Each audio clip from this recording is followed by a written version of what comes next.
Artemis Fowl, Chapter 6, Siege. Artemis leaned back in the study's leather swivel chair, smiling over steepled fingers. Perfect. That little explosion should cure those fairies of their cavalier attitude. Plus, there was one less whaler in the world.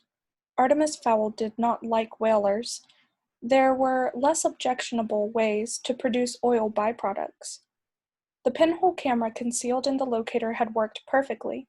With its high-resolution images, he had picked out the fairies' telltale breath crystals. Artemis consulted the basement surveillance monitor. His captive was sitting on the cot now, head in hands. Artemis frowned. He hadn't expected the fairy to appear so human. Until now, they had merely been quarry, animals to be hunted, but now, seeing one like this, in obvious discomfort, it changed things. Artemis put the computer to sleep and crossed to the main doors. Time for a little chat with their guest. Just as his fingers alighted on the brass handles, the door flew open before him. Juliet appeared in the doorway, cheeks flushed from haste. "Artemis," she gasped. "Your mother, she—" Artemis felt a lead ball drop in his stomach. "Yes?" "Well, she says, Artemis, that you're—" "Yes, Juliet, for heaven's sake, what is it?" Juliet placed both hands over her mouth, composing herself. After several seconds, she parted spangled nails, speaking through her fingers. "It's your father, sir, Artemis Sr. Madame Fowl says he's come back." For a split second, Artemis could have sworn his heart had stopped. Father? Back? Was it possible? Of course, he'd always believed his father was alive, but lately, since he'd hatched this fairy scheme, it was almost as if his father had shifted to the back of his mind. Artemis felt guilt churn in his stomach. He had given up on his own father. "Did you see him, Juliet? With your own eyes?" The girl shook her head. "No, Artemis, sir. I just heard voices in the bedroom, but she won't let me through the door, not for anything, not even with a hot drink." Artemis calculated. They had returned barely an hour ago. His father could have slipped past Juliet. It was possible. Just possible. He glanced at his watch, synchronized with Greenwich Mean Time by constantly updated radio signals. 3 a.m. Time was ticking on. His entire plan depended on the fairies making their next move before daylight. Artemis started. He was doing it again, pushing family to one side. What was he becoming? His father was a priority here, not some money-making scheme. Juliet was still in the doorway, watching him with those enormous blue eyes. She was waiting for him to make a decision as he always did, and for once, there was indecision scrawled across his pale features. "Very well," he mumbled eventually. "I had better go up there immediately."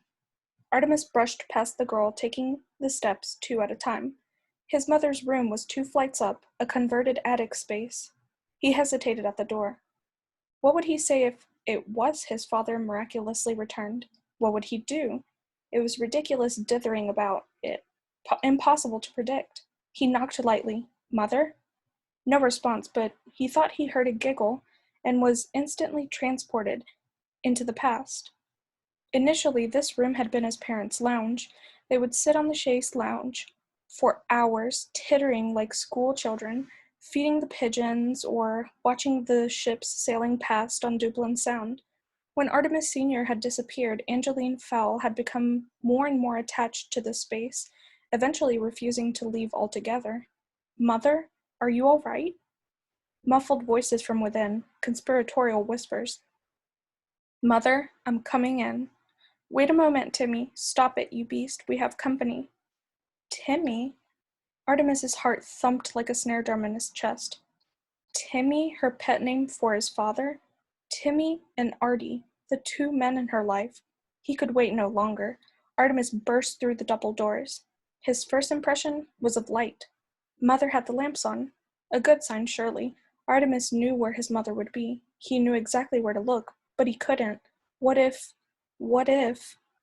"Yes, can we help you?" Artemis turned, his eyes still downcast. "It's me." His mother laughed, airy and carefree. "I can see it's you, Papa. Can't you even give your boy one night off? It is our honeymoon, after all." Artemis knew then. It was just an escalation of her madness. Papa? Angeline thought Artemis was his own grandfather, dead over 10 years. He raised his gaze slowly. His mother was seated on the chaise lounge, resplendent in her own wedding dress, face clumsily coated with makeup. But that wasn't the worst of it. Beside her was a facsimile of his father, constructed from the mourning suit he'd worn on that glorious day in Christchurch Cathedral 14 years ago. The clothes were padded with tissue, and atop the dress shirt was a stuffed pillowcase with lipstick features. It was almost funny. Artemis choked back a sob, his hopes vanishing like a summer rainbow. "What do you say, Papa?" said Angeline in a deep bass, nodding the pillow like a ventriloquist manipulating her dummy. "One night off for your boy, eh?" Artemis nodded. What else could he do? "One night, then. Take tomorrow, too. Be happy." Angeline's face radiated honest joy. She sprang from the couch, embracing her unrecognized son. "Thank you, Papa, thank you." Artemis returned the embrace, though it felt like cheating. "You're welcome, Angeline. Now I must be off. Business to attend to." His mother settled beside her imitation husband. "Yes, Papa. You go, don't worry. We can keep ourselves amused." Artemis left. He didn't look back. There were things to be done, fairies to be extorted. He had no time for his mother's fantasy world. Captain Holly Short was holding her head in her hands, one hand, to be precise. The other was scrabbling down the side of her boot on the camera's blind side. In actuality, her head was crystal clear, but it would do no harm for the enemy to believe her still out of action. Perhaps they would underestimate her, and that would be the last mistake they ever made. Holly's fingers closed around the object that had been digging into her ankle. She knew immediately by its contours what was concealed there. The acorn! It must have slipped into her boot during all the commotion by the oak. This could be a vital development. All she needed was a small patch of earth. Then her powers would be restored. Holly glanced surreptitiously around the cell. Fresh concrete by the looks of it. Not a single crack or flaky corner. Nowhere to bury her secret weapon. Holly stood tentatively, trying to out her legs for stability. Not too bad, a bit shaky around the knees, but otherwise sound enough. She crossed to the wall, pressing her cheeks and palms to the smooth surface. The concrete was fresh all right, very recent, still damp in patches. Obviously her prison had been specially prepared. "Looking for something?" said a voice. A cold, heartless voice. Holly reared back from the wall. The human boy was standing not 2 feet from her, his eyes hidden behind mirrored glasses. He had entered the room without a sound. Extraordinary. "Sit, please." Holly did not want to sit, please. What she wanted to do was incapacitate this insolent pup with her elbow and use his miserable hide for leverage. Artemis could see it in her eyes. It amused him. "Getting ideas, are we, Captain Short?" Holly bared her teeth. It was answer enough. "We are both fully aware of the rules here, Captain. This is my house. You must abide by my wishes. Your laws, not mine. Obviously, my wishes do not include bodily harm to myself, or your attempting to leave this house." It hit Holly then. "How do you know your name? Your rank?" Artemis smiled, though there was no joy in it. "If you wear a name tag—" Holly's hand unconsciously covered the silver tag on her suit. "But that's written in—" "Gnomish. I know. I happen to be fluent, as is everyone in my network." Holly was silent for a moment, processing this momentous revelation. "Fowl," she said with feeling. "You have no idea what you've done. Bringing the worlds together like this could mean disaster for us all." Artemis shrugged. "I am not concerned with us all, just myself. And believe me, I shall be perfectly fine. Now sit, please." Holly sat, never taking her hazel eyes from the diminutive monster before her. "So, what is this master plan, Fowl? Let me guess, world domination?" "Nothing so melodramatic," chuckled Artemis. "Just riches." "A thief," spat Holly. "You're just a thief?" Annoyance flashed across Artemis's features, only to be replaced by his customary sardonic grin. "Yes, a thief if you like. Hardly just a thief, though. The world's first cross-species thief." Captain Short snorted. "First cross-species thief? Mud people have been stealing from us for millennia. Why do you think we live underground?" "True, but I will be first to successfully separate a fairy from its gold." "Gold? Gold? Human idiot. You don't honestly believe that crock of gold nonsense." Some things aren't true, you know. Holly threw her head back and laughed. Artemis checked his nails patiently, waiting for her to finish. When the gales had finally subsided, he shook his index finger.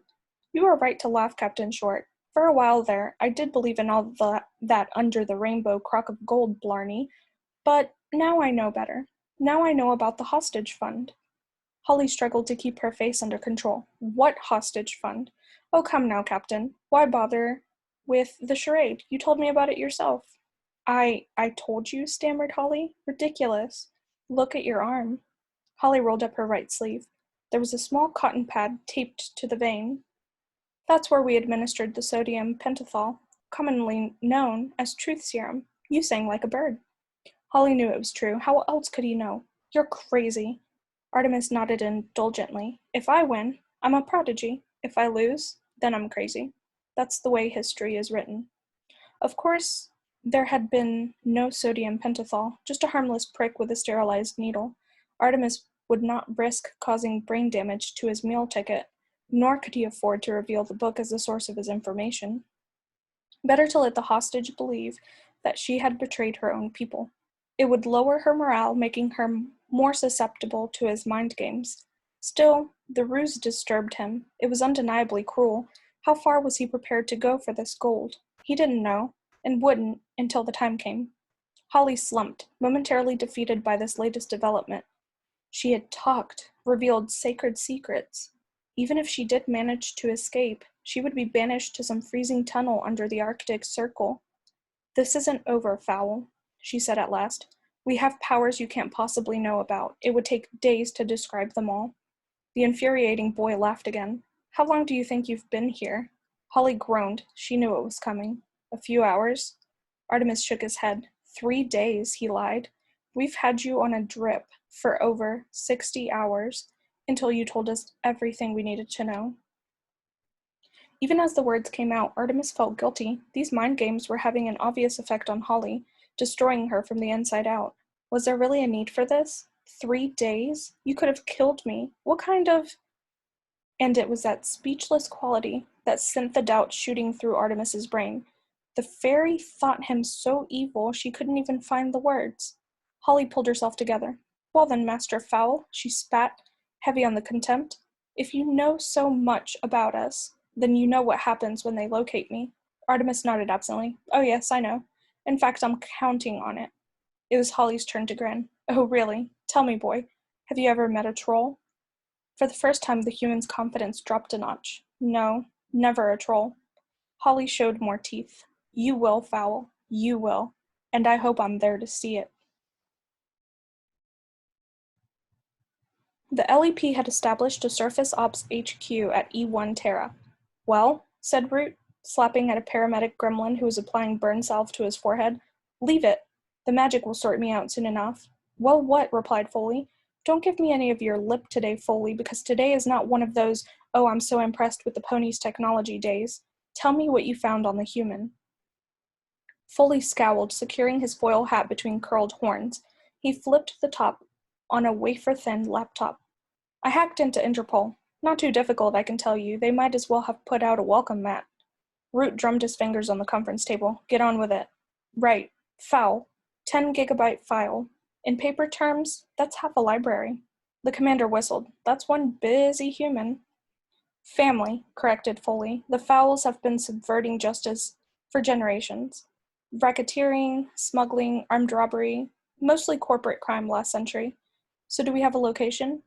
That was the easy part. Fowl Manor. On a 200-acre estate on the outskirts of Dublin, Fowl Manor is only about 20 clicks from our current location. Root chewed his bottom lip. Only 20? That means we could make it before first light. Yep, sort out this whole mess before it gets out of hand in the rays of the sun. The commander nodded. This was their first break. Fairies had not operated in natural light for centuries. Even when they had lived above ground, they were essentially night creatures. The sun diluted their magic like bleaching a photograph. If they had to wait another day before sending in a strike force, who knew what damage Fowl could achieve? It was even possible that this whole affair was media-oriented, and by tomorrow evening, Captain Short's face would be on the cover of every publication on the planet. Root shuddered. That would spell the end of everything, unless the mud people had learned to coexist with other species. And if history had taught any lessons, it was that humans couldn't get along with anyone, even themselves. Right, everyone, lock and load, V flight pattern, establish a perimeter inside the manor grounds. The retrieval squad roared military-type affirmatives, coaxing as many metallic noises from their weapons as possible. Foley, round up the techies. Follow us in the shuttle and bring the big dishes. We'll shut down the entire estate, give ourselves a bit of breathing room. One thing, Commander, mused Foley. Yes, said Root impatiently. Why did this human tell us who he was? He must have known we could find him. Root shrugged. Maybe he's not as clever as he thinks he is. No, I don't think that's it. I don't think that's it at all. I think he's been one step ahead of us all the way, and this is no different. I don't have time for theorizing now, Foley. First light is approaching. One more thing, Commander. Is this important? Yes, I think it is. Well? Foley tapped a key on his laptop, scrolling through Artemis's vital statistics. This criminal mastermind, the one behind this elaborate scheme? Yes, what about him? Foley looked up, an almost admiring look in his golden eyes. Well, he's only 12 years old, and that's young even for a human. Root snorted, jacking a new battery into his tri-barreled blaster. Too much damned TV. Think he's Sherlock Holmes. That's Professor Moriarty, corrected Foley. Holmes, Moriarty, they both look the same with the flesh scorched off their skulls. And with that elegant parting response, Root followed his squad into the night air. The retrieval squad adopted the V-Goose formation with Root on point. They flew southwest following the video feed emailed to their helmets. Foley had even marked Fowl Manor with a red dot. Idiot-proof, he'd muttered into his mouthpiece, just loud enough for the commander to hear him. The centerpiece of the Fowl estate was a renovated late medieval, early modern castle built by Lord Hugh Fowl in the 15th century. The Fowls had held on to Fowl Manor over the years, surviving war, civil unrest, and several tax audits. Artemis did not intend to be the one to lose it.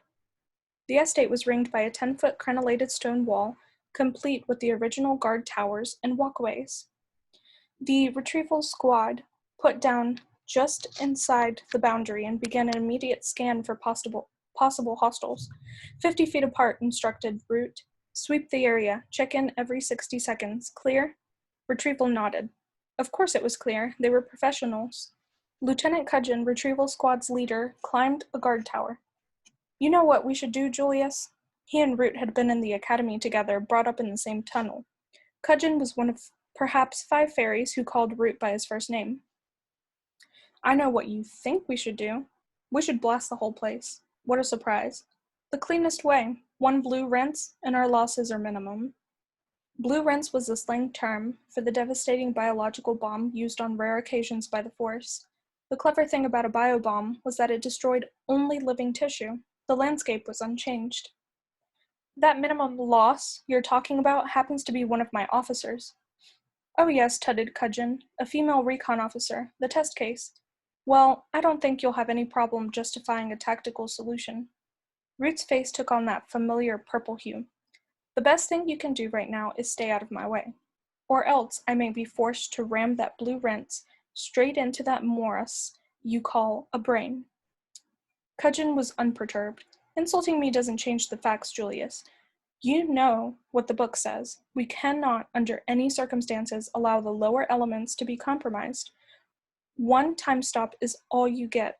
After that, the lieutenant didn't finish his statement. He didn't have to. I know what the book says, snapped Root. I just wish you weren't so gung-ho about it. If I didn't know you better, I'd say there was some human blood in you. There's no need for that, pouted Cudgeon. I'm only doing my job. Point taken, conceded the commander. I'm sorry. You didn't often hear Root apologizing, but then it had been a deeply offensive insult. Butler was on monitors. Anything? Asked Artemis. Butler started. He hadn't heard the young master come in. No, nothing. Once or twice I thought I saw a flicker, but it turned out to be nothing. Nothing is nothing, commented Artemis cryptically. Use the new camera. Butler nodded. Only last month, Master Fowl had purchased a cinecamera over the internet, 2,000 frames a second, recently developed by Industrial Light and Magic for specialized nature shoots, hummingbird wings, and such. It processed images faster than the human eye could. Artemis had had it installed behind a cherub over the main entrance. Butler activated the joypad. Where? Try the avenue. I have a feeling visitors are on the way. The manservant manipulated the toothpick-sized stick with his massive fingers. A live image sprang into life on the digital monitor. Nothing, Butler muttered, quiet as the grave. Artemis pointed to the control desk. Freeze it. Butler nearly questioned the order. Nearly. Instead, he held his tongue and pressed the pad. On screen, the cherry trees froze, blossoms trapped in midair. More importantly, a dozen or so black-clad figures suddenly appeared on the avenue. What? Exclaimed Butler. Where did they spring from? They're shielded, explained Artemis, vibrating at high speed, too fast for the human eye to follow. But not for the camera, nodded Butler. Master Artemis, always 2 steps ahead. If only I could carry it around with me. If only, but we do have the next best thing.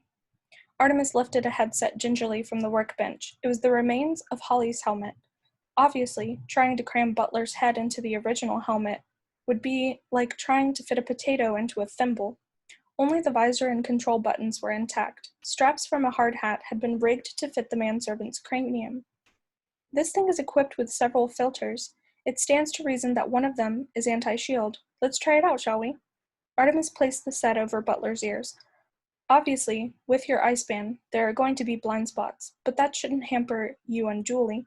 Now, run the camera. Butler set the camera rolling again, while Artemis slotted down one filter after another. Now? No. Now? Everything's gone red, ultraviolet, no fairies. Now? No. Polaroid, I think. Last one. Butler smiled, a shark that's spotted a bear behind. Got him. Butler was seeing the world as it was, complete with LEP retrieval teams sweeping the avenue. Said Artemis. Strobe variation, I would guess, very high frequency. I see, fibbed Butler. Metaphorically or literally? His employer smiled. Exactly. Artemis shook himself. More jokes. Next thing, he'd be wearing clown shoes and turning cartwheels in the main hall. Very well, Butler. Time for you to do what you do best. We appear to have intruders in the grounds. Butler stood. No further instructions were necessary. He tightened the hard hat straps, striding brusquely to the door. Oh, and Butler? Yes, Artemis? I prefer scared to dead, if possible. Butler nodded. If possible.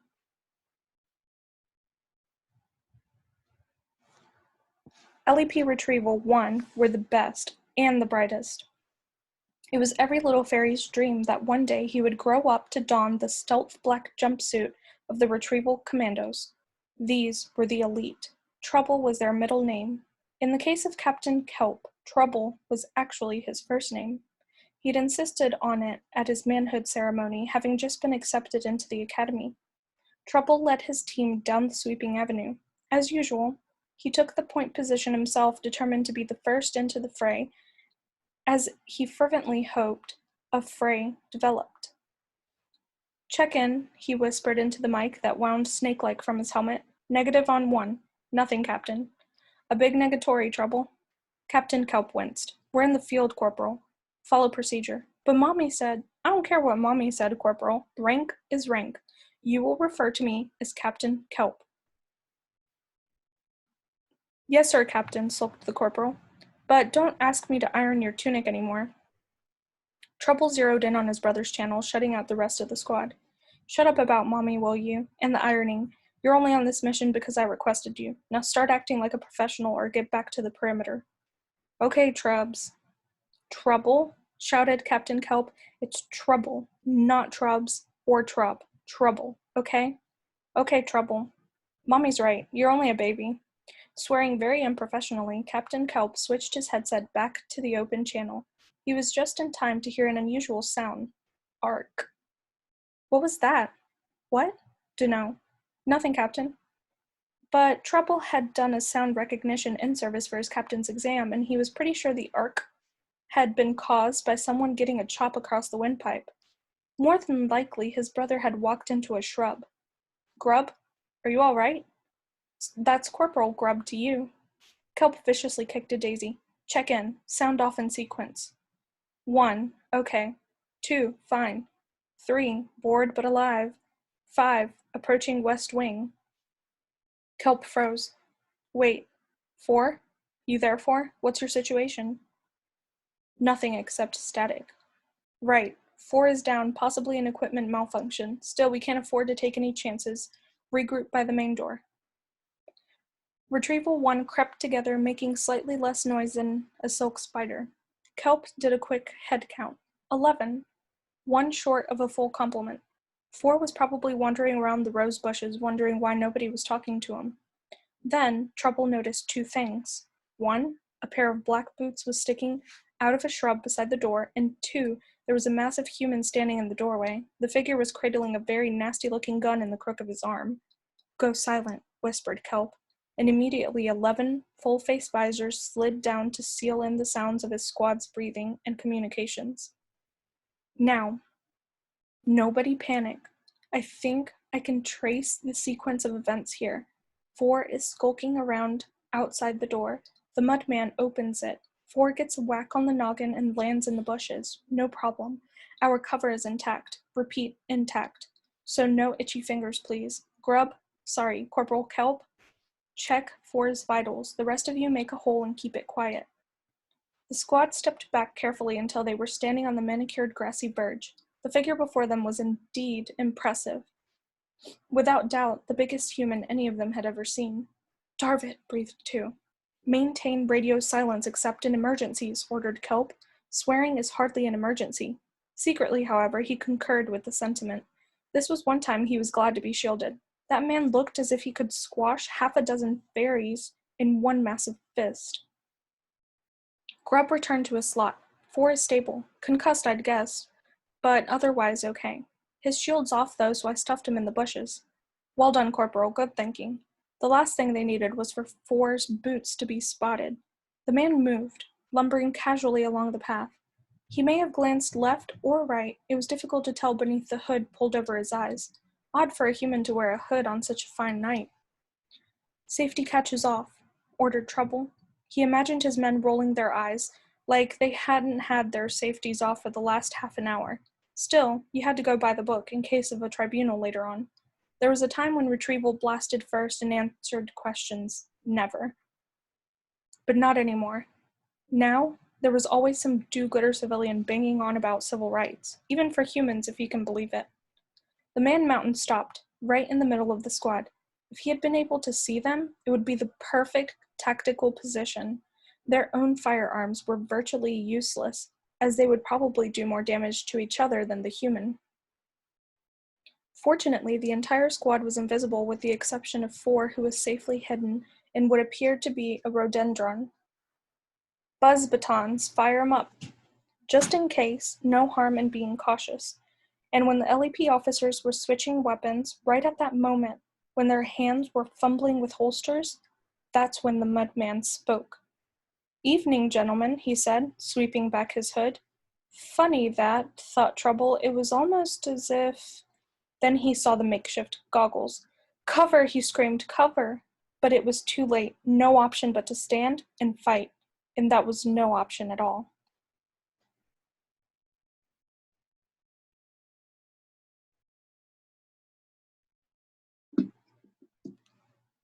Butler could have taken them from the parapet, one at a time with the ivory hunter's rifle, but that wasn't the plan.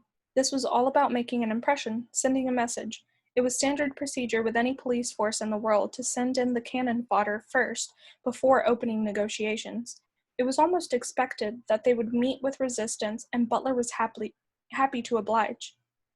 He peeked out through the letterbox, and, oh, happy coincidence, there was a pair of goggled eyes peeking right back at him. It was just too fortuitous to pass up. Bedtime, said Butler, heaving the door with a mighty shoulder. The fairy flew several feet before alighting in the shrubbery. Juliet would be devastated. She loved rhododendrons. 1 down, several to go. Butler pulled up the peaked hood on his field jacket, stepping into the porch. There they were, spread out like a squadron of action men. If not for the array of very proficient-looking weaponry hanging from each belt, it would have been almost comical. Sliding his finger casually under the trigger guard, Butler strode into their midst. The bulky one at 2 o'clock was giving the orders, you could tell from the heads angled his way. The leader gave a command and the squad switched to close-quarters weapons. It made sense. They'd only cut themselves to pieces with firearms. Time for action. "Evening, gentlemen," Butler said. He couldn't help it, and it was worth it for that one moment of consternation. Then his gun was up and blazing. Captain Kelp was the first casualty, a titanium-tipped dart puncturing the neck of his suit. He went down sluggishly, as though the air had turned to water.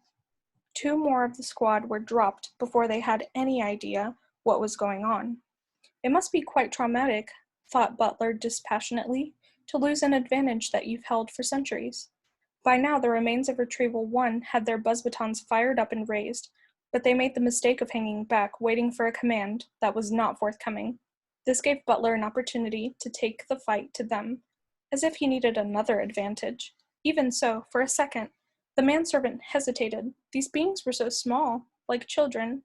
Then Grubb clipped him on the elbow with his buzz baton, and 1,000 volts spread across Butler's chest. All sympathy for the little people vanished instantly. Butler grabbed the offending baton, swinging weapon and bearer like a set of bullets. Grubb squealed as he was released, his newfound momentum carrying him directly into 3 of his comrades. Butler continued the swinging motion, driving punishing punches into the chests of 2 more fairies. Another clambered onto his back, stinging him repeatedly with the baton. Butler fell on him. Something cracked, and the stinging stopped. Suddenly, there was a barrel under his chin. One of Retrieval had managed to get his weapon cocked. "Freeze, mudboy," droned a helmet-filtered voice. It was a serious-looking gun. Liquid coolant bubbled along its length. "Just give me a reason." Butler rolled his eyes. Different race, same macho cliches. He slapped the fairy open-handed. To the little man, it must have been like the sky falling on his head. "That reason enough for you?" Butler scrambled to his feet. Fairy bodies were scattered around him in various stages of shock and unconsciousness. Scared? Definitely. Dead? Probably not. Mission accomplished. One little guy was faking, though. You could tell by the way his tiny knees knocked together. Butler picked him up by the neck, finger and thumb easily meeting around the back. "Name?" Corporal Kelp." "Well, Corporal, you tell your commander that the next time I see armed forces coming in here, they'll be picked off by sniper fire. No darts either. Armor-piercing bullets." "Yes, sir. Sniper fire. Got it. Seems fair." "Good. You are, however, permitted to remove your injured." "Most generous of you. But if I see so much as the twinkle of a weapon on any of the medics, I might be tempted to detonate a few of the mines I have planted in the grounds." Grubb swallowed, his pallor increasing behind the visor. "Unarmed medics, crystal clear." Butler set the fairy down, brushing his tunic with massive fingers. "Now, final thing, listening?" Furious nods. "I want a negotiator, someone who can make decisions. Not some no-ranker who has to run off back to base after every demand. Understood?" "Fine. That is, I'm sure it will be fine. Unfortunately, I'm one of those no-rankers, so you see, I can't actually guarantee it will be fine." Butler was sorely tempted to drop-kick this little fellow back to his camp. "Very well. I understand. Just shut up." Grubb almost agreed. Then he clamped his mouth shut and nodded. "Good. Now, before you go, collect all weapons and helmets and make a little pile right there." Grubb took a deep breath. "Ah, well, may as well go out a hero. I can't do that." "Oh, really? And why not?" Grubb drew himself up to his full height. "An LEP officer never relinquishes his weapon." Butler nodded. "Fair enough. Thought I'd ask. Off you go, then." Hardly able to believe his luck, Grubb scurried back toward the command tower. He was the last fairy standing. Trouble was snoring in the gravel, but he, Grubb Kelp, had faced down the mud monster. Wait until Mommy heard about this.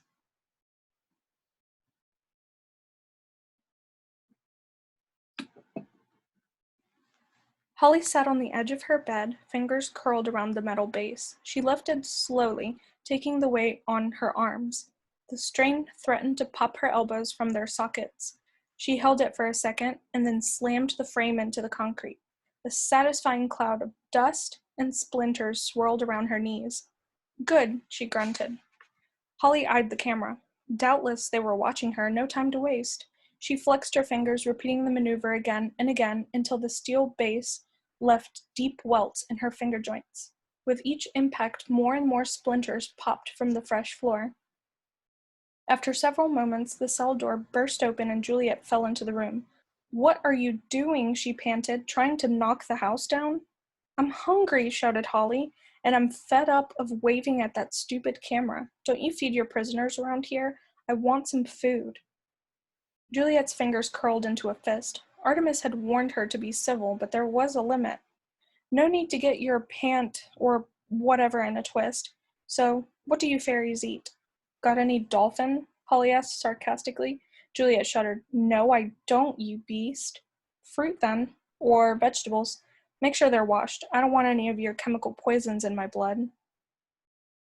"Ha ha, what a riot you are. Don't worry. All our produce is grown naturally." Juliet paused on her way to the door. "And don't you go forgetting the rules. No trying to escape from the house. And there's no need to break up the furniture, either. Don't make me demonstrate my full Nelson." As soon as Juliet's footsteps had faded, Holly began smashing the bed into the concrete. That was the thing about fairy bonds. The instructions had to be given eye to eye, and they had to be very precise. Just saying there was no need to do a thing wasn't specifically forbidding an elf to do it. And another thing, Holly had no intention of escaping from the house. That wasn't to say that she didn't mean to get out of her cell. Artemis had added yet another monitor to the bank. This one was linked to a camera in Angeline Fowl's attic room. He spared a moment to check on his mother. Sometimes it bothered him having a camera in her room. It seemed almost like spying, but it was for her own good. There was always the danger that she could hurt herself. At the moment she was sleeping peacefully, having swallowed the sleeping pill that Juliet had left on her tray. All part of the plan, a vital part. Butler entered the control room. He was clutching a fistful of fairy hardware and rubbing his neck. "Tricky little blighters." Artemis looked up from the monitor bank. "Any problems?" "Nothing major. These little batons pack quite a punch, though." "How's our prisoner?" "Fine. Juliet is getting her something to eat. I'm afraid Captain Short is going a bit stir-crazy." On the screen, Holly was smashing her cot into the concrete. "It's understandable," noted the manservant. "Imagine her frustration. It's not as if she can tunnel her way out."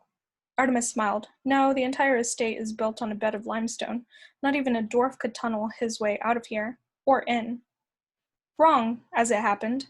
Dead wrong. A landmark moment for Artemis Fowl.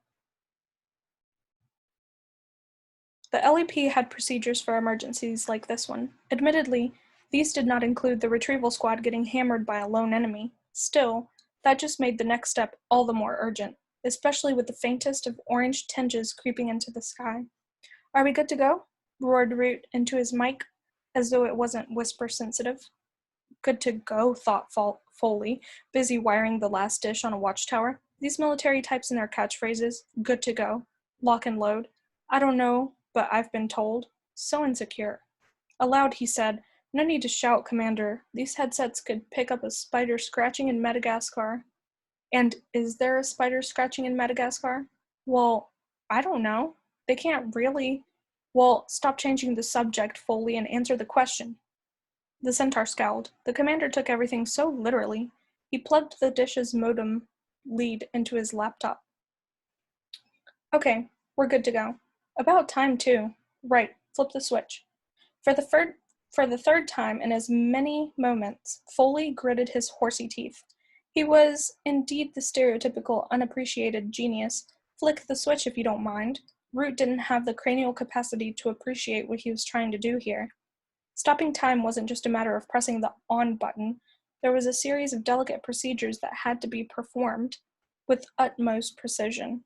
Otherwise, the stop zone could end up as just so much ash and radioactive slop.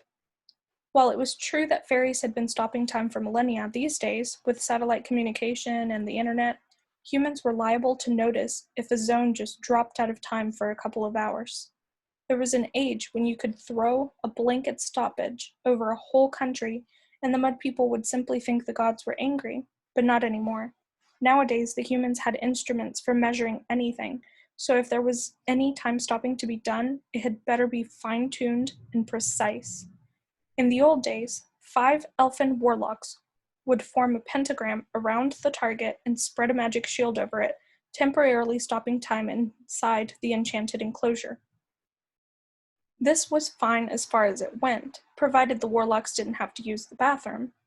Many a siege was lost because an elf had one glass of wine too many. Warlocks tire quickly too, and their arms get sore. On a good day, you had maybe an hour and a half, which was hardly worth the trouble in the first place. It was Foley's idea to mechanize the whole procedure. He had the warlocks do their thing into lithium batteries, and then set up a network of receiver dishes around the designated area. Sounds simple? Well, it wasn't. But there were definite advantages. For one thing, there were no more power surges. Batteries didn't try to show off to each other.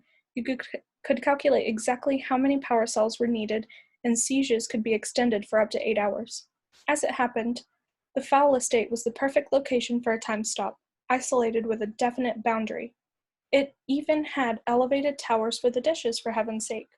It was almost as if Artemis Fowl wanted it to be time-stopped.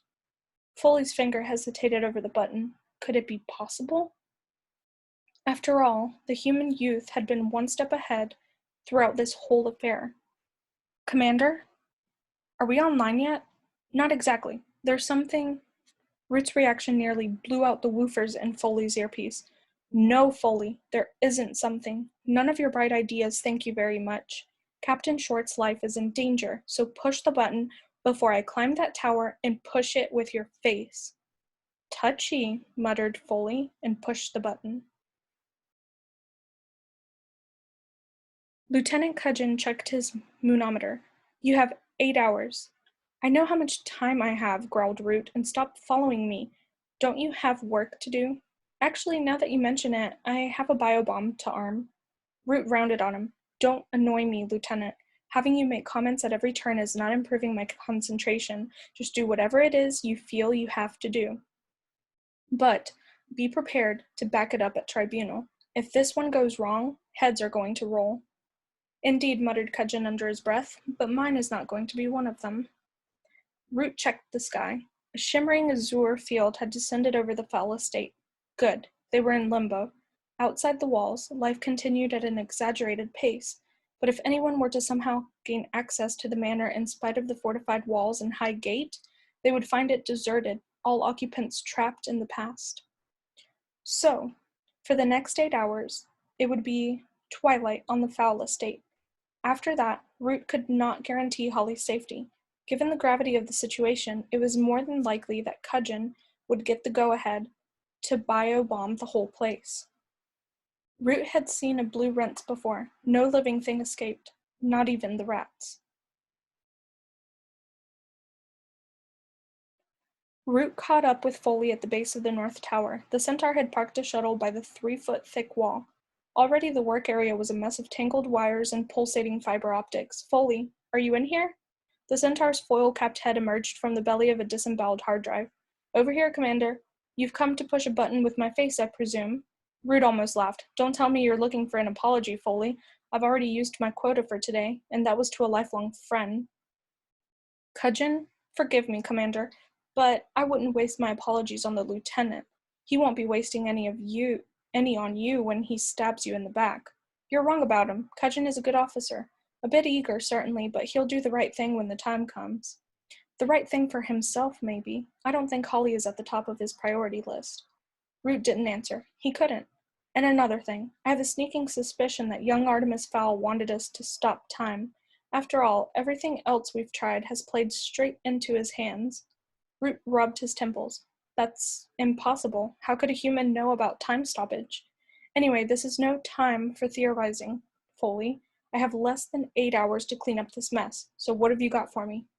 Foley clopped over to an equipment rack clamped to the wall. No heavy armament, that's for sure. Not after what happened to Retrieval 1. No helmet either. That beast of a mudman seems to collect them. No to show good faith. We're going to send you in unarmed and unarmored. Root snorted. What manual did you get this from?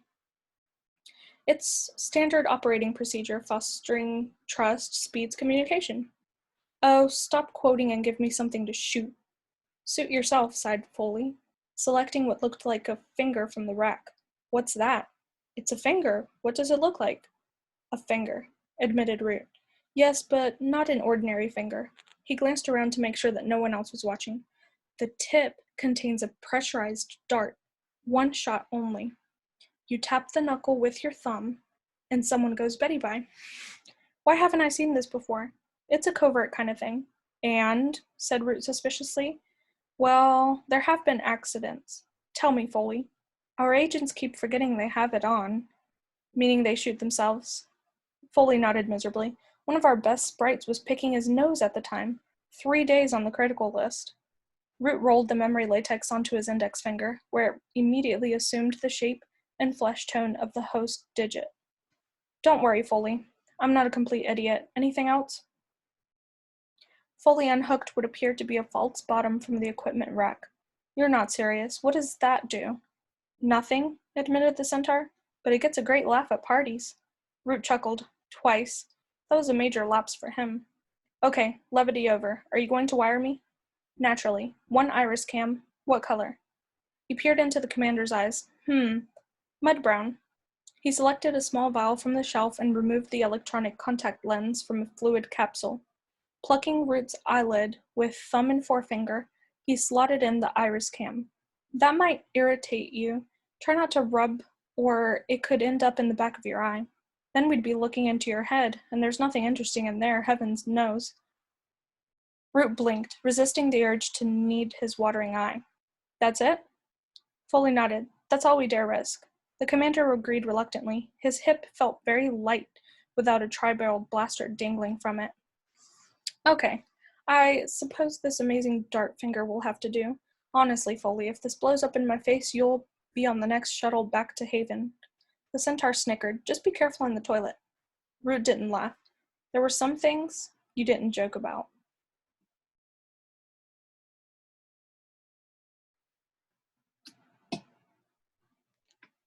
Artemis's watch had stopped. It was as though Greenwich wasn't there anymore, or perhaps, mused Artemis, we're the ones who have disappeared. He checked CNN. It had frozen. A picture of Riz Khan jittered slightly on the screen. Artemis could not hold back a satisfied smile. They had done it, just like the book said. The LEP had stopped time, all according to plan. Time to check out a theory. Artemis wheeled over to the monitor bank and punched up the MAM cam on the 28-inch main monitor. Angeline Fowl was no longer on the chaise lounge. Artemis panned around the room. It was empty. His mother had gone. Disappeared. His smile widened. Perfect. Just as he'd suspected. Artemis switched his attention to Holly Short. She was banging the bed again. Occasionally, she would rise from the mattress, pounding the wall with her bare fists. Maybe it was more than frustration. Could there be method in her madness? He tapped the monitor with a slim finger. What are you up to, Captain? What's your little plan? He was distracted by a movement on the Avenue monitor. At last, he breathed. The games begin. A figure was advancing down the avenue, small but imposing nonetheless. Unshielded, too. Finished play acting, then. Artemis punched the intercom button. Butler? We have a guest. I'll show him in. You get back here and police the surveillance cameras. Butler's voice came back tiny through the speaker. 10-4, Artemis. On my way. Artemis buttoned his designer jacket, pausing at the mirror to straighten his tie. The trick to negotiation was to hold all the cards going in, and, even if you didn't, to try to look as though you did. Artemis put on his best sinister face. Evil, he told himself. Evil, but highly intelligent. And determined. Don't forget determined. He put a hand on the doorknob. Steady now. Deep breaths, and try not to think about the possibility that you have misjudged the situation and are about to be shot dead. 1, 2, 3. He opened the door. Good evening, he said, every inch the gracious host, albeit a sinister, evil, intelligent, and determined one. Root stood on the doorstep, palms up, the universal gesture for look, I'm not carrying a big murderous weapon. You're Fowl? Artemis Fowl at your service. And you are? LEP Commander Root. Right. We know each other's names, so could we get on with this? Certainly. Root decided to chance taking out his weapon. Step outside then, where I can see you. Artemis's face hardened. Have you learned nothing from my demonstrations? The ship? Your commandos? Do I need to kill someone? No, said Root hurriedly. You only meant to lure me outside, where I could be snatched and used to trade. Please, Commander Root, raise your game or send someone intelligent. Root felt the blood pump through his cheeks. Now you listen to me, you young. Artemis smiled in command again. Not very good negotiation techniques, Commander, to lose your cool before we even get to the table. Root took several deep breaths. Fine, whatever you say. Where would you prefer to conduct our talks? Inside, of course. You have my permission to enter, but remember, Captain Short's life is in your hands. Be careful with it. Root followed his host down the vaulted hallway. Generations of fowls glared down at him from classical portraits. They passed through a stained oak doorway to a long conference room. There were 2 places set at the round table, complete with pads, ashtrays, and water jugs. Root was delighted to see the ashtrays and immediately pulled a half-chewed cigar from his vest. Maybe you're not such a barbarian after all, he grunted, exhaling a huge cloud of green smoke. The commander ignored the water jugs, instead pouring himself a shot of something purple from a hip flask. He drank deeply, belched, and sat. Ready? Artemis shuffled his notes like a news anchor. Here's the situation as I see it. I have the means to expose your subterranean existence, and you are powerless to stop me. So, basically, whatever I ask for is a small price to pay. Root spat out a shred of fungus tobacco. So you think you can just put all this information out over the internet? Well, not immediately, not with the time stop in effect. Root choked on a lungful of smoke. They're ace in a hole. Gone. Well, if you know about the time stop, you must also know that you are completely cut off from the outside world. You are, in effect, powerless. Artemis jotted a note on the pad. Let's save some time here. I grow weary of your clumsy bluffs. In the case of an abduction, the LEP will first send a crack retrieval team to get back what has been lost. You have done so. Excuse me while I titter. Crack team? Honestly, a Cub Scout patrol armed with water pistols could have defeated them. Root fumed silently, taking out his anger on the cigar butt. The next official step is negotiation. And, finally, when the 8-hour time limit is about to run out, and if no solution can be reached, a biobomb is detonated, contained by the time field. You appear to know an awful lot about us, Master Fowl. I don't suppose you'll tell me how? Correct. Root mashed the remains of his cigar into the crystal ashtray. So, let's have it. What are your demands? One demand. Singular.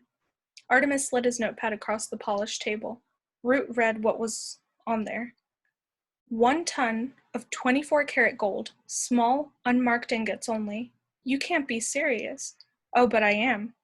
Root sat forward in his chair. Don't you see? Your position is untenable. Either you give us back Captain Short or we will be forced to kill you all. There is no middle ground. We don't negotiate. Not really. I'm just here to explain the facts to you.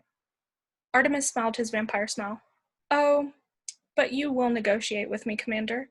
Oh, really? And what makes you so special?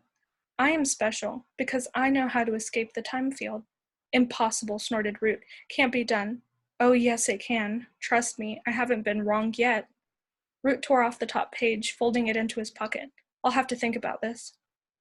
Take your time. We have 8 hours. 7.5 hours. Then time's up for everybody.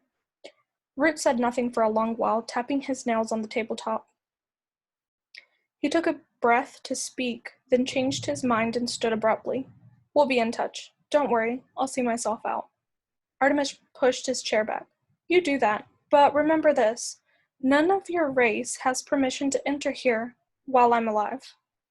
Root stalked down the hallway, glaring back at the oil paintings.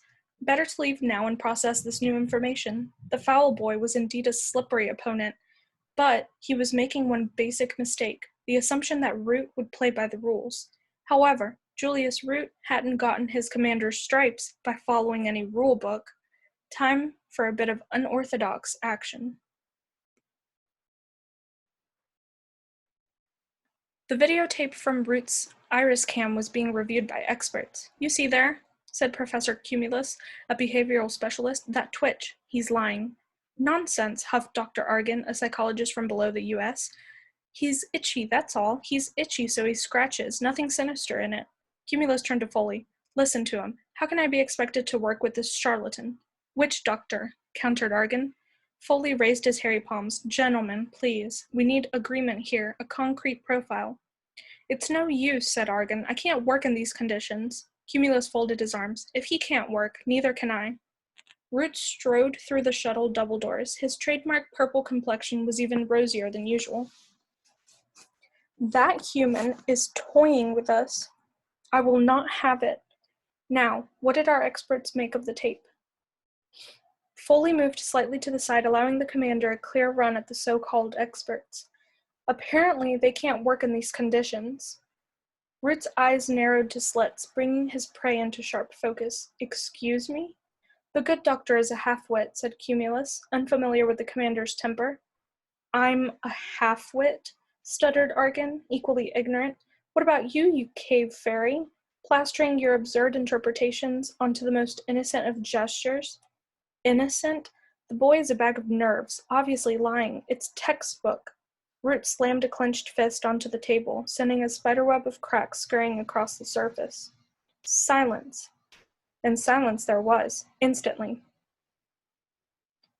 Now, you two experts are on handsome retainers for your profiling work, correct? The pair nodded, afraid to speak in case that broke the silence rule.